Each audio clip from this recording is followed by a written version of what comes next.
Hello, I hope everybody's doing well. So I just wanted to come on here and post an update. It's been a while since I made a video, so I figured I'd come on here and talk to you guys about my symptoms and how I've been feeling. I got the Oura ring yesterday. It's a health tracking ring, and I'm curious to see what it shows. I really wanted the silver one, but all they had was gold. So last night was my first night sleeping with it on, and it said that I only got an hour and 20 minutes of like deep REM sleep. So I mean, it kind of makes sense because I do wake up a lot with abdominal pain, so that's not too surprising. But yeah, it's weird with all this, and I've filmed this video probably like 10 times sitting here just over and over again because I feel like I don't make sense when I talk. I don't feel like myself. I slept like 11 hours last night and I still feel like I could go back to bed. I just feel so drained, and I don't even know how to describe some of my symptoms. That's what the hardest part of all this is. Like when I'm in a doctor's office explaining things, I feel so bogged down by all my symptoms. Like there's just so many. And it's really hard to articulate when you have bad brain fog and just like the stress on my body. Like my fibromyalgia is extremely flared up. My body's constantly sore. I try to move around and not just like lay in bed or sit down too much, but it's really hard because I get hot flashes and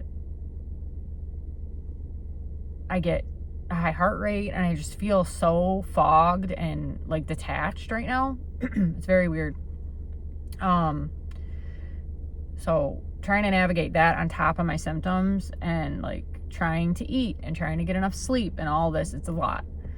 And then on top of that, everything keeps going. Bills, like everything just continues, and I'm like having a really hard time with everything. It's not easy. I have this constant doom, gloom feeling, like a cloud is over me constantly. I don't feel like my normal self. Like things I would normally be excited for, I just don't care. Like it's so sad and scary. Like I just want to be happy. I just want to be my normal self. And like every day I wake up, I'm like, okay, maybe today will be the day. Because right when I wake up, I feel like clarity and I feel okay. And then like as I get going, everything kind of ramps up. And by the time nighttime comes, I'm like in pain.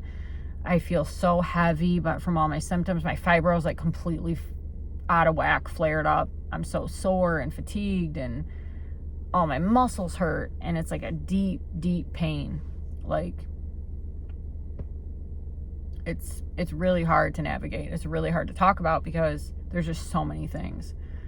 But my main symptoms, I would say, are upper abdominal fullness. Like it feels like there's a bunch of gas build up in my upper abdomen, but nothing comes out. Like I feel like I got to say this in every video, but if like health stuff, symptoms bother you, gross you out, just click out, because this is my whole channel is about this right now. It's just updating and my journey with my health issues right now. So it's not going to be pretty. But like I don't pass gas at all during the day. I would say the only time that I do is right in the morning or in the middle of the night. So that's scary and concerning.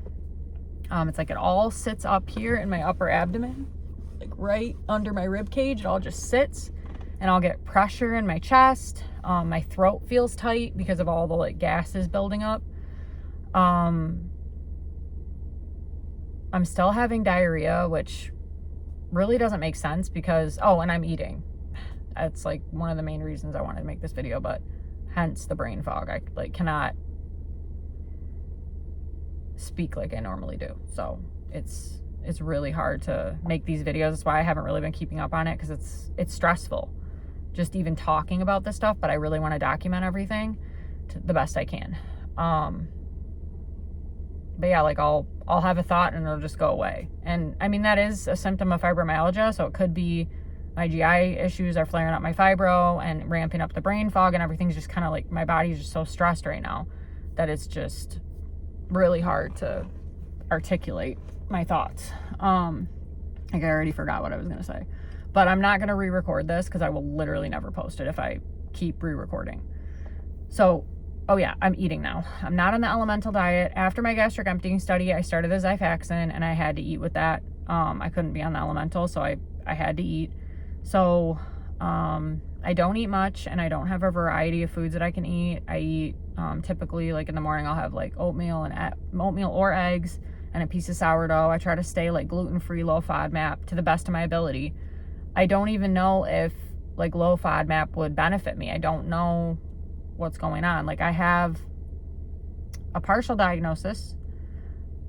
When I had my gastric emptying study, it showed that I have mild gastroparesis, but I can feel that there's something going on in my like intestines. And I think that's what's causing the gastroparesis. And I think if I can get to the root of whatever is going on in my intestines, that I can heal the gastroparesis and that it's reversible, because it's like extremely mild. So I have to talk to my GI doctor. I have a follow-up with him in a few weeks, or not a few weeks, in a few days. And I'm going to talk to him about GI map testing, but typically that's not covered by insurance, so I don't know how that's going to go. And then also SIBO testing. I haven't been tested for SIBO yet. I don't know if it's something they offer. It's kind of hard to find, especially around here. Like, I feel like bigger cities might offer it, but like it's not easy to find a doctor that'll test for SIBO. And actually, the first GI doctor that I saw said that SIBO wasn't real. So,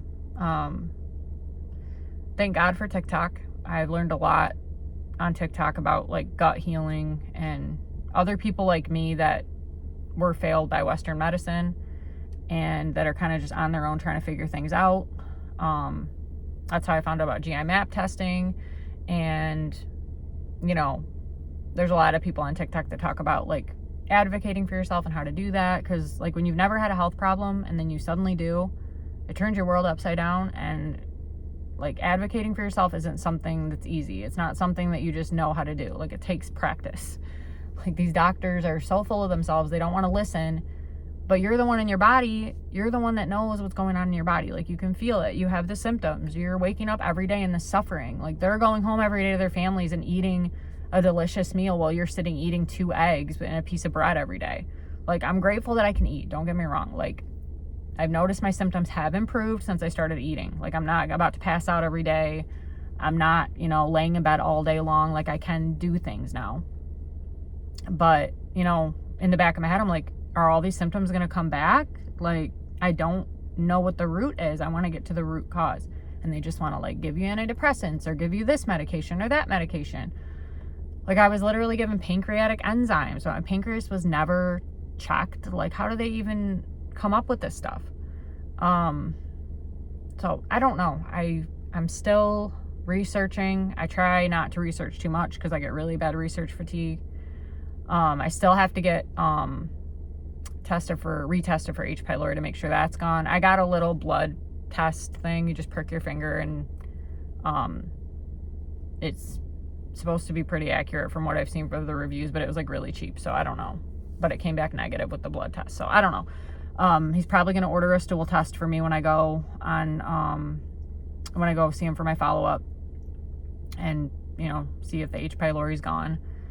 But I don't think the H. pylori is the cause of this. Like, I think it's definitely not great to have, but I don't think that it's the main driver of everything. I think it's like a collective thing, but I just have to figure out what that is.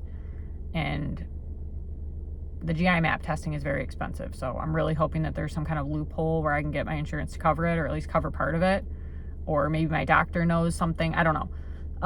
But this video is almost 10 minutes long, and I just wanted to make this short update, and I will ramble on forever about this. Like, I could just go on and on and on about my symptoms and everything. So